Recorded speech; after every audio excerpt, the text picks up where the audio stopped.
guest can be seen every Tuesday night playing a single mom on the hugely popular WB series Gilmore Girls. Hi, how are you? Fine, thank you. Good. Now, I feel like, I was trying to figure out if we've met before. I feel like we have. Well, the thing is, I've met you, but you haven't met me. All right.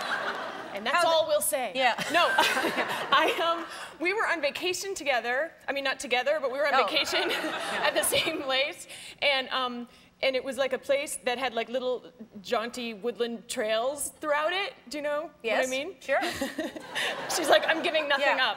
And you were the friendliest person at this place. And it was so nice. You said hello and good morning and have a nice day everywhere you went. And it was so sweet. So I said hello back. And that's when we met. Now I remember, Don't yes. you? Yeah. But it was so nice. I couldn't, and it made me think, you know, why aren't I like that? Because I'm not. Really? You don't say hi to a lot of people? Not people I don't know. I find I'm afraid of more, you know, people say hi, and I'm like, what? You know? Yeah. Isn't that sad? It's true, though. It's sad when people smile and wave too much, you cross the street because go to the other side of the street because you think they want something from you. Right. And this place was in the woods, so I felt pretty safe, you know? Right. Because what's... Oh, wait a minute. No, that should have been more scary. It's the opposite. Oh, well. You've got everything turned around. Yeah. Apparently. You should be more frightened of someone in the woods walking up and saying hello. That's right. I should have. Was I in the woods saying hello?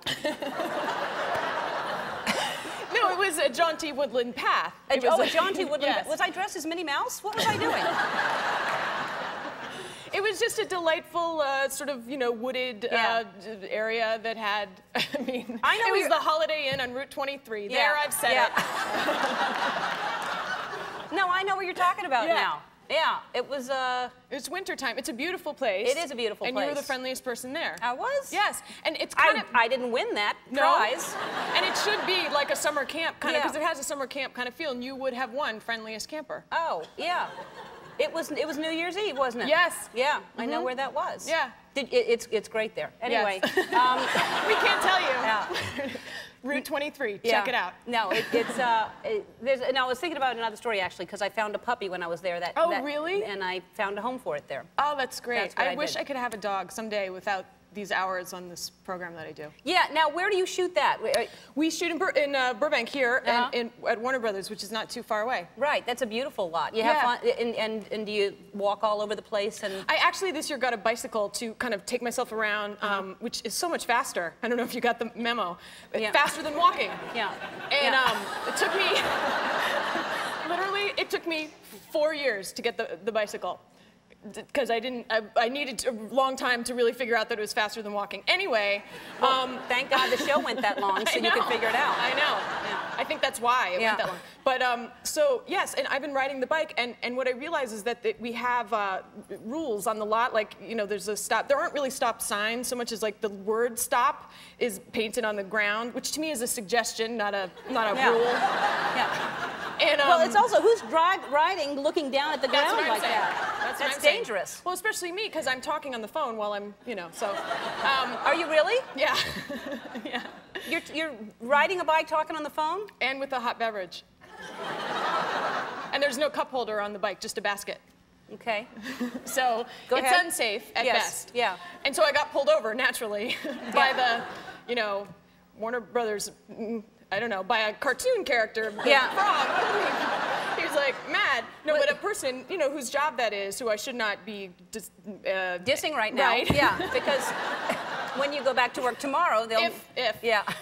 So there I was, and I got the hey, stop. And as I had already passed through several stops, I didn't really take it seriously. Was he on a bike or? On a motorcycle. Or like a moped. I know. Do you start giggling and there's no siren? He just is on a moped going, hey, stop? Yes. That was my point. All right. Because I was like, all right. And I sort of put the phone in the beverage, and I, you know, put my kickstand down. Right. And I was like, yeah. And he was like, you know, you just blew through all those stop signs. And I was like, don't you mean the stop suggestions? Uh-huh. And, you know, on our lot, there are a number of other shows like ER and Friends and West Wing and stuff that shoot. And so he said, I'm going to have to give you a ticket. Okay, and so I was like, and he said, you know, what's your name? And I said, naturally, I said, my name is Jennifer Aniston. She can afford a ticket. Whatever. What does she care? Yeah. They're not going to take her to the Warner Brothers, you know, impound lot or whatever.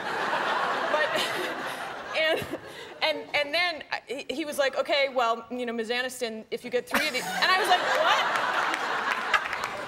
what? Clearly, you know, not a TV fan. That's okay. But then I started panicking because I was like, well, do they send the Warner Brothers characters after her? Like, you know, and then she's going to be like, I've never committed a crime ever, because you know she hasn't, you know. Yeah. And so I'm still worried about it. I don't really know what happened. I think she's probably in jail, but... Yeah. That's why we haven't seen her lately. That's why. We'll be right back with more Lauren Graham right after this. Hi. Hi. That's a beautiful piece of art that you're in front of.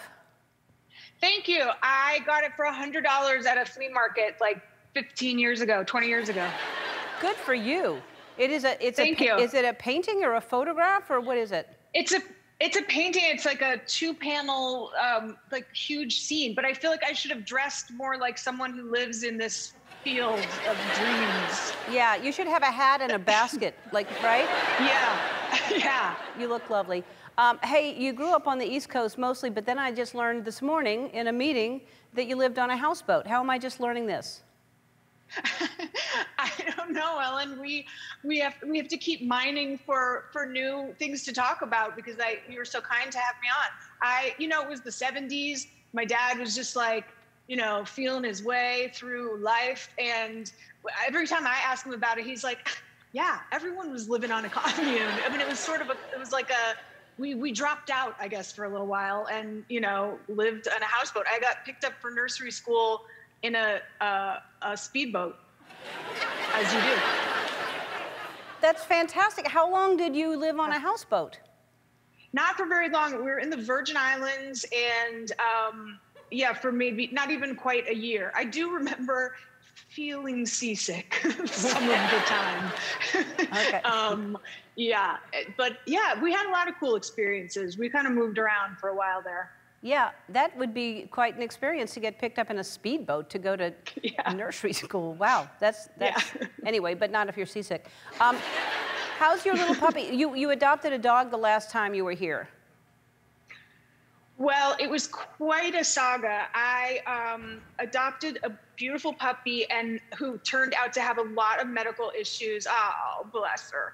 And needed quite a few surgeries. And she started working with this very wonderful rehab lady named Anita outside of Vancouver. And she required a lot of massage and therapy. And so she'd stay with her while I was working. And over time, it became clear that not only was she very happy on this farm with Anita, but she fell in love with another woman. And a dog or a woman? A dog woman. A dog woman. It was a dog. The woman was a dog. No, a dog. Okay. And I mean, to the degree that she would come back to me on the weekends and cry, like she was so she became best. Yeah. So her friend is the not the middle, but the Loki on the end, and they just really became companions and partners, and so she was better off there, in addition to living with Anita, who could just take better care of her needs. So it worked out great, but wow, it was quite a year, but so she's a happy ending. Your dog is a lesbian living on a farm. I mean, aren't the best dogs that doing that?